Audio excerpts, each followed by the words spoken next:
여러분, 이 32장, 지금 우리가 보고 있는 이 32장은 모세의 노래라고 이야기를 하고 있죠.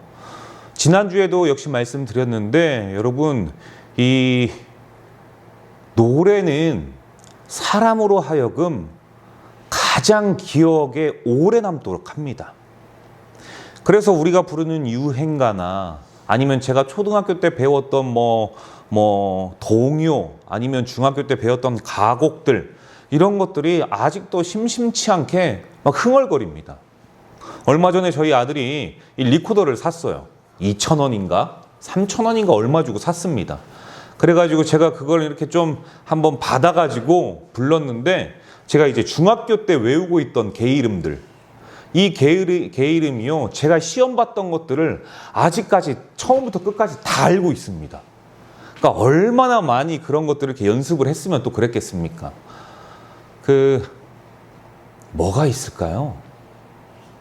미래도 미래도 솔미, 이런 거 있죠. 스와니 강물. 그 다음에 또 아무튼 많은 것들이 있습니다. 여러분, 이런 것도 그렇고요. 그러니까 이 노래라는 것, 내가 한번 정말 관심을 가지고 정성을 쏟았던 그런 노래들은요, 오래도록 기억에 남더라고요. 하나님께서는요, 그걸 아신 거예요.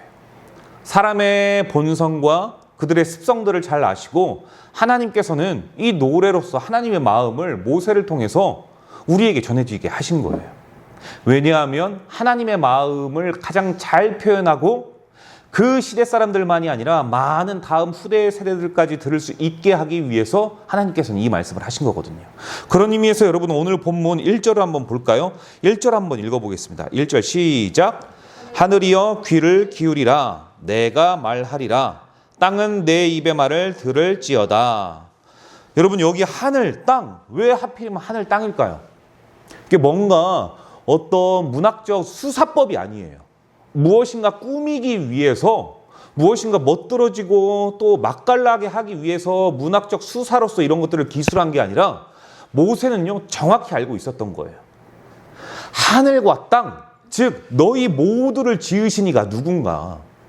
그러니까 이 말씀은 사람, 지금 현재 이스라엘 회중들, 이 말씀을 듣고 있는 모든 이스라엘의 민족들만 듣는 것이 아니라 오고 가는 다음 세대들, 그리고 그 다음 세대의 다음 세대, 그리고 예수 그리스도께서 이 땅에 다시 재림하시기 이전까지 모든 사람들이 들어야 할 내용이다. 그거를 싸잡아서라고 말하면 조금 은혜롭지가 못하죠. 모두 다 망라해서 말하는 게 바로 이 말씀입니다. 하늘과 땅, 하나님께서 지으신 모든 피조물들이 다 들어야 된다는 거예요. 어떤 피조물이요? 우주의 피조물들. 하나님께서는요, 이런 분이라는 거예요. 여러분, 이런 분이 무엇이 아쉬워서 우리에게 사랑을 구걸하는지 저는요, 아직까지도 이해가 잘 안 돼요.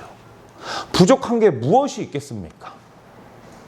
하나님도 세 분이지요. 그러나 그 하나님이 다시 한 분이 되기도 하지요. 그러니 외로울 법도 없지요. 쓸쓸하지도 않지요. 요즘 젊은 세대가 그런다고 하잖아요. 자식 낳으면은 이 수많은 돈이 들어가니까 키울 게 엄두가 나지 않아서 그냥 결혼을 포기한다. 결혼을 해도 딩크족으로 살아간다. 그렇게들 이야기를 합니다. 물론 이제 딩크족이라는 언어가, 이 용어가 사용된 게 벌써 10여 년이 넘었습니다. 그랬기 때문에 딩크족이었던 사람들이 가끔씩 이렇게 매체에 나옵니다. 그래서 그 당시에 나의 선택을 굉장히 후회한다라고도 이야기를 굉장히 많이 해요. 여러분, 이처럼 사람들은요, 자신이 살아가는 거에 대해서 한 치 앞도 모르기 때문에 만족했다가도 후회를 합니다. 그런데 하나님은 그러신 분이 아닌데, 여러분, 무엇이 부족해서 저와 여러분에게 사랑을 구걸하시는지 사실 이해가 되지 않아요. 그럼에도 확실한 것은 우리는 믿을 언덕이 있다. 믿을 구석이 있다. 여러분, 세상에 당연한 게 없듯이 하나님의 사랑이 당연하진 않지만, 그러함에도 불구하고 우리가 당연히 하나님을 부를 수 있고 찾을 수 있다는 것이 우리 삶에 얼마나 큰 위로가 되고 새 힘이 되고 또 때로는 우리에게 능력이 되는지 모릅니다. 그게 이 말씀인 거예요. 하늘이여 귀를 기울이라. 그리고요, 이것은요, 반드시 우주의 온 피조물들, 아까 말씀드렸죠? 그들이 반드시 기억해야 할 말씀이에요. 반드시 기억해야 할 말씀이다. 이것을요, 다른 말로 이야기를 하면 계약이라고도 이야기를 하죠. 이걸 성경의 용어로 풀어서 이야기를 하자면 이게 맞을 겁니다. 언약. 계약이 아니라 언약이죠. 그리고요, 거듭 4절에서는 이렇게 말해요. 그는 반석이시니 그가 하시는 일이 완전하고 그의 모든 길이 뭐라고요? 정의롭다. 정의롭다. 여러분, 하나님이 어떤 분이시냐면요, 이 말씀을 종합해서 말씀드리면 절대 흔들리지 않는 반석이시다. 할렐루야. 하나님은 흔들림이 없죠. 둘째, 그분은 조금도 실수가 없으신 완전하신 분입니다. 그리고 불공평하지 않으시며 매우 공정한 분이신데, 불공평하지 않고 매우 공정하다, 이 용어를 성경에서 뭐라고 하느냐? 공의의 하나님. 그래서 우리가 그분을 공의의 하나님이라고 부르죠. 여러분, 이 사실이 다 믿어지시기를 주님의 이름으로 축복합니다. 그리고 5절에서 14절까지는요, 하나님께서 이스라엘 백성들을 어떻게 인도하셨는지가 나오는데, 여러분, 이 32장을 보면요, 하나님께서 태초부터 지금까지 어떻게 너희를 인도했는지 이 모든 내용들이요, 싹 다 파노라마처럼 스쳐 지나가기도 하고 다 축약해서 엑기스만 지금 담은 거예요. 농축액이라는 거예요. 여기에서 나오는 아버지에게 물어봐라. 너희의 그 야곱, 아브라함 거기까지 올라가서 이야기를 하는 겁니다. 이거를 그 주석을 찾아보면 그렇게 나와 있어요. 그러니까 이거는 지금 현장에 있는 그들에게만 말한 것이 아니라 하나님께서 태초부터 지금까지 했었던 모든 이야기들을 모세가 축약해서 이야기를 하고 있는 건데요. 여러분, 어떻게 인도하셨냐면 황무지에서 그들을 만나주셨고요. 또 독수리처럼 날개에 업어주시고 기름지고 좋은 땅으로 이끄시고 꿀, 기름, 곡식, 양식, 포도주, 이거 뭐라고요? 풍성하게 주셨다. 어떻게요? 풍성하게 주셨다. 무슨 말씀이냐? 이 뜻은요, 이게 담겨져 있습니다. 구원의 시작부터 삶의 공급까지 하나님께서 너희들에게 주지 아니하신 것이 없다. 할렐루야. 이게 이 말씀이에요. 그렇죠. 구원은 전적으로 하나님께 달려있는 거라면 나의 어떤 의성, 나의 어떤 노력, 나의 어떤 헌신, 이런 것으로 구원이 결정되지 않는다면 그 구원부터 말미암아 삶의 모든 순간순간의 요소들, 필요한 공급들을 다 하나님께서 주셨다. 이 내용을 지금 담고 있는 겁니다. 그래서 여러분, 저와 여러분이 살아가는 세상이요, 흔들리는 세상이지만 그러함에도 불구하고 하나님은 흔들리지 아니하는 반석이기 때문에 우리는 그 하나님을 믿고 의지할 만하다. 여러분, 이거 어제 보셨습니까? 이 국회에서요, 이 상임인가요? 거기에서 이런 게 나왔습니다. 이 지금 현재 대통령이 대출 규제를 6억 원으로 제한을 했어요. 이게 서민들의 입장, 저희도 서민이잖아요. 그러면 너무 좋죠. 그런데 이걸 반대로, 이걸 너무 안타까워하고 이걸 너무 분노하고 너무 괴로워하는 사람들도 분명히 있을 겁니다. 누구에게는 좋지만 누구에겐 이게 악재예요. 100% 모든 서민들을 위한 맞춤형 개정안은 아닐 것이다. 누군가에게 호가 있으면 누군가에게 불이 있고, 누군가에게 득이 있으면 누군가에겐 실이 있죠. 그러니까 완벽하지 않는다라는 겁니다. 그렇다면 이런 것들을 우리가 종합적으로 봤을 때 세상은 흔들릴 수밖에 없는 거구나.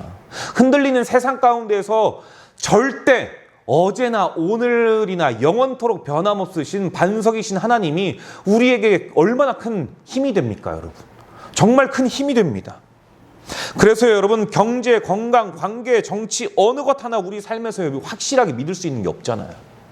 확실하게 믿을 수 있는 게 없습니다. 제가요, 저희 딸이요, 한 3주째인가요? 4주째인가요? 요즘엔 초등학교 시험이 다 없어졌대요. 그런데 이제 알게 모르게 배운 데까지 어딘지 해가지고 이렇게 쪽지 시험 같은 건 보나 봐요. 그리고 무엇보다 받아쓰기는 이제 보는 것 같아요. 그러면 받아쓰기를 이제 매번 100점을 맞아옵니다. 이건 자랑이 아닙니다. 자랑으로 들릴까요? 100점씩을 맞아오는데 제가 약속했던 게 있어요. 노력한 게 보이니까 선물을 사주겠다. 자기가 막 얘기를 해놨는데 제가 잊고 있었어요. 그러더니 지난주에 맞고 이제 며칠 전에 저한테 조심히 다가와가지고 아빠가 예전에 나 물론 내가 공부 잘하는 건 나에게 좋은 거지만 이제 제가 몇 번 이야기를 했거든요. 아빠 나 100점 맞았어. 아빠 기분 좋지? 아니 아빠가 좋은 게 아니라 누리가 노력해서 노력하면 된다라는 결과를 얻었으니까 누리한테 좋은 거잖아. 아빠는 누리가 좋으니까 그 모습이 아빠는 좋은 거야. 이렇게 계속 이야기를 했더니 이제 자기가 그러는 거예요. 아빠 물론 내가 공부를 잘해 내가 해서 내가 얻은 거니까 내가 좋지만 아빠가 선물을 사준다고 했잖아. 근데 계속 안 사줬잖아. 이 말을 하는 거예요. 그래서 누리에겐 그게 얼마나 흔들리는 세상이었겠어요.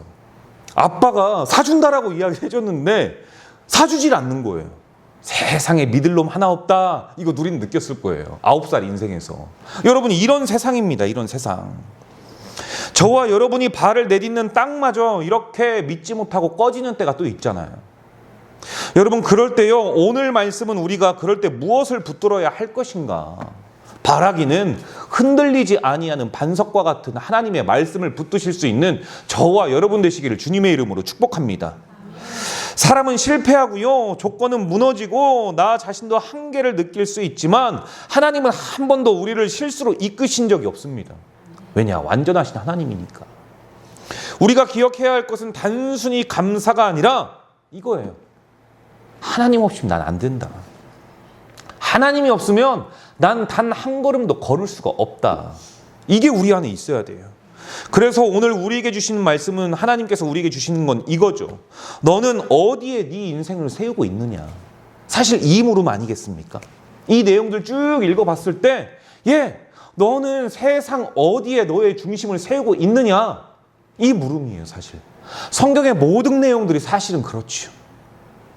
세상의 불안정한 그 세상 위에 아니면 하나님이라는 흔들리지 않는 반석 위에 어디에 너의 중심을 세우고 있는지.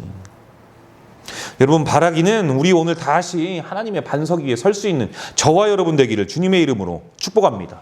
아멘. 여러분 아멘 하셨는데 그럼 어떻게 반석 위에 세우실 거예요? 첫째, 말씀, 기도, 예배, 그걸 삶으로 이제 적용시키는 헌신, 그리고 사랑, 배려, 이웃을 바라볼 때 승자의 아량 말고 나도 누군가에게 승자의 아량을 받을 수 있는 미천한 존재일 수 있구나. 겸손, 겸양 이런 것들이 우리 안에 있어야 됩니다. 그래서 여러분 두 번째 사람은 풍요 속에서 하나님을 잊게 된다. 그게요 15절부터 29절의 내용이에요. 여러분 15절 보면요 여수르는 살찌고 발로 찼도다 이렇게 이야기를 해요. 여수른이 무슨 뜻이냐면요 이스라엘의 애칭입니다. 이 여수른이라는 말이요 의롭다, 정의롭다라는 뜻을 가지고 있어요. 그런데 여러분 생각해 보세요. 이 여수른이라는 말은 누가 한 걸까요? 우리가 우리를 지칭할 때 나 여수른이야, 나 정의로워, 나 의로워, 의인이야. 우리가 한 건 아니겠죠. 하나님께서 부르신 거예요. 얘가 정말 의로워서 의로운 행위를 해서 의로운 게 아니라 하나님께서 그냥 의롭다 칭했기 때문에 그래서 의로운 거예요. 이게 바로 하나님의 의성이죠. 우리 자신으로 의로울 수는 없지만 하나님의 입장에서 정의이신 하나님께서 의롭다 칭하셨기 때문에 여러분 이스라엘 민족이 여수른이라는 별명을 애칭을 이 따사로운 이름 별명을 갖게 된 겁니다. 그런데요 이 정의로운 이 정직한 자들 이 고든 이 이스라엘 백성이어야 되는 자들이 하나님을 잊어요. 왜 잊었다고요?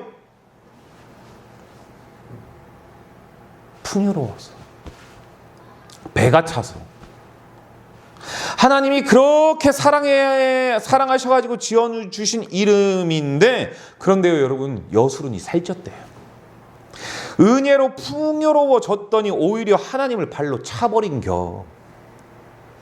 자기가 풍요로워진 게 아니라 모든 게 하나님의 덕분인데 그것을 잊어버리고 하나님을 등지고 우상을 만나고 우상을 섬기고 하나님을 반석으로 더 이상 여기지 않습니다. 그러니 갈팡질팡 오락가락 하죠. 그래서 하나님은요 그들에게 숨기고 징계를 내립니다. 더 이상 나타나지 않죠 여러분. 재앙, 전염병, 전쟁, 삶의 모든 흩어짐이 찾아오게 되는 거죠. 그런데 여러분 잘 알고 있죠? 하나님께서 왜 이렇게 징계를 내리시는지. 그렇죠. 혼내기 위한 징계가 아니라 회복 불가능하게 하기 위해서 너 잘됐다 한번 당해봐라 라는 꼴로 우리에게 징계와 벌을 내리시는 게 아니라, 징계를 내리면 내릴수록 우리가 확실하게 알아야 될 건 하나님께서 이처럼 나를 포기하지 못하고 하나님께서 이처럼 나를 귀하게 생각하시고 내가 하나님께 이렇게 관심받는 존재였구나. 하나님의 품 안에서 나는 도저히 빠져나올 수가 없구나. 어떻게 해서도 하나님의 그 손에서 나는 벗어날 수가 없는 존재이구나. 그만큼 하나님께 내가 신경 쓰이는 존재고 하나님께 귀한 존재였구나.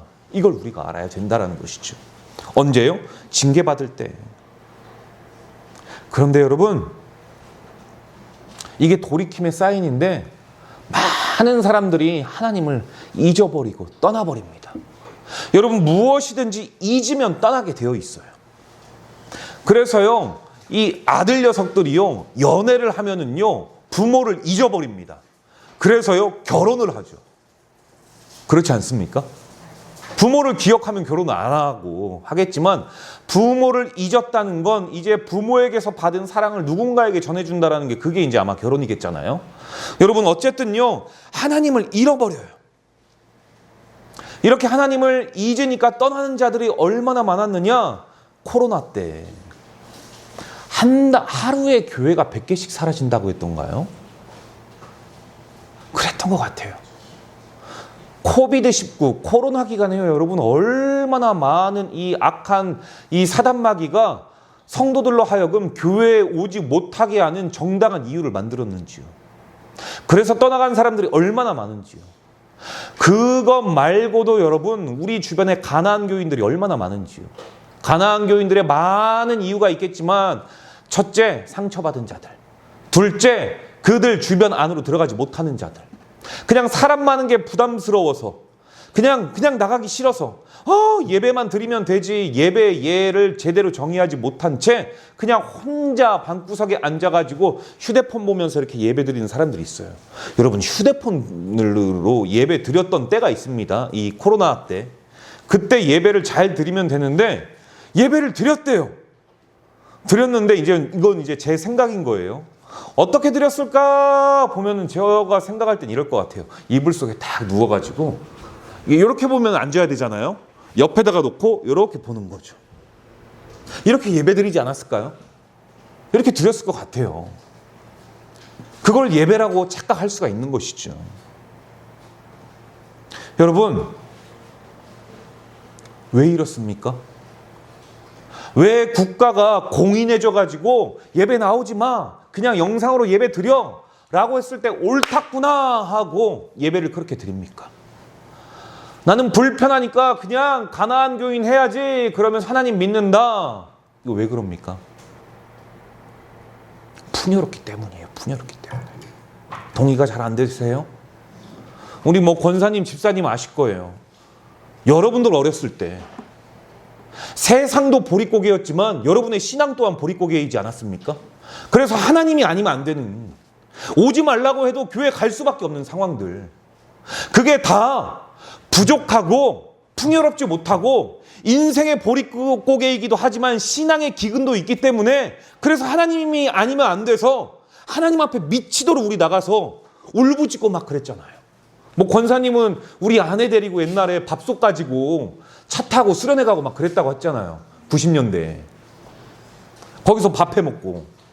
근데 지금은 어떻습니까? 조금만 힘들어도 하지 않으려고 합니다. 왜요? 풍요롭기 때문에. 신앙의 보릿고개는 옛날 이야기가 되어버렸고 모든 것이 풍족하니까.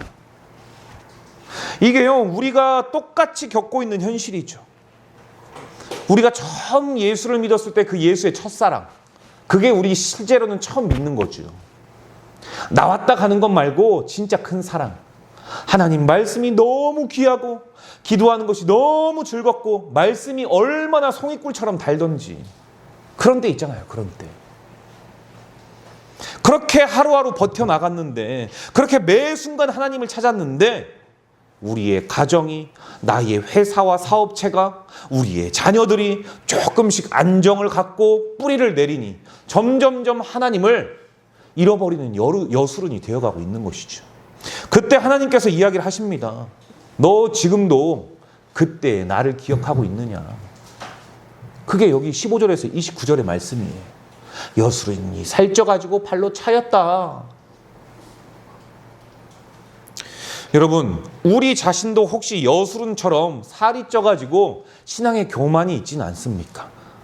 신앙은 고난보다 평안할 때 우리가 더 깨어 있어야 된다라고 이야기를 해요.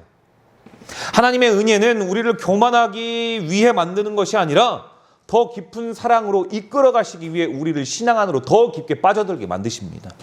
오늘 우리가 이렇게 기도했으면 좋겠어요. 주님, 제가 편안할수록요, 하나님 앞에 조금 더 깊게 다가가게 하여 주시옵소서.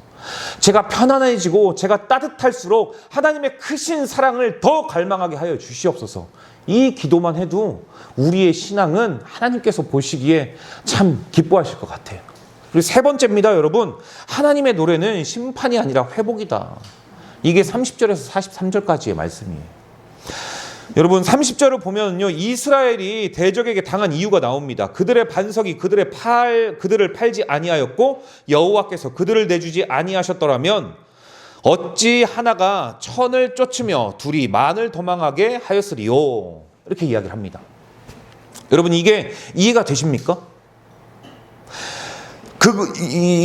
이 모든 건 하나님께서 버리신 게 아니라 너희들 스스로가 반석을 떠났기 때문이다. 그래서 너희가 지금 이런 어려움을 겪고 있는 거다.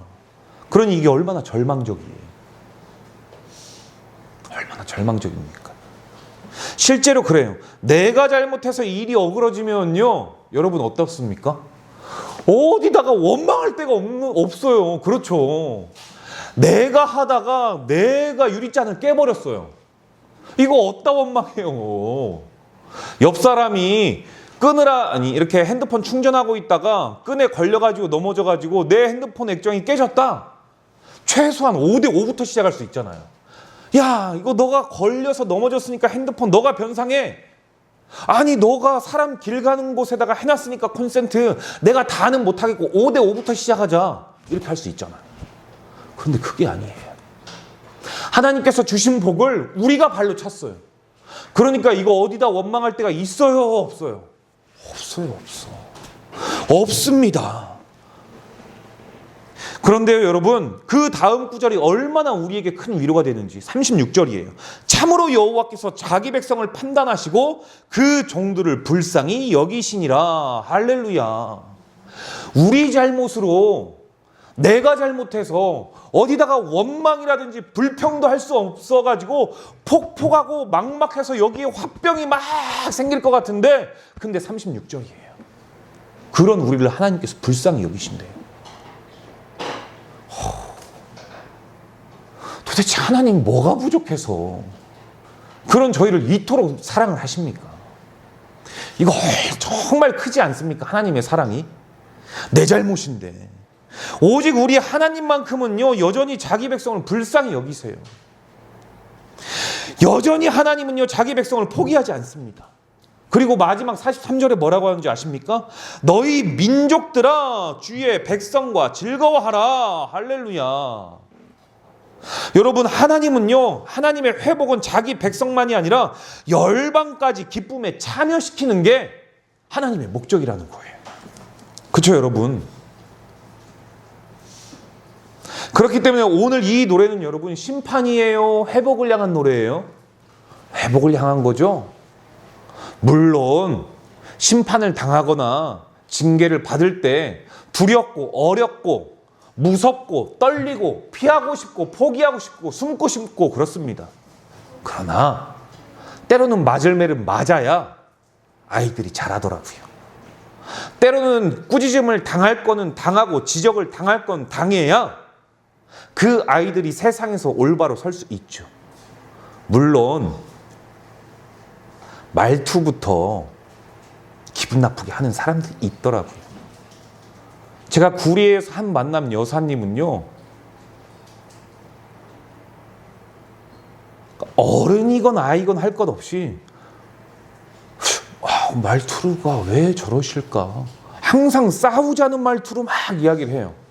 알고 봤더니 안 싸운 사람이 없대요. 몇 번 보는데 얼마나 힘들게 하는지요. 그래서 저는 화를 지르진 않았습니다.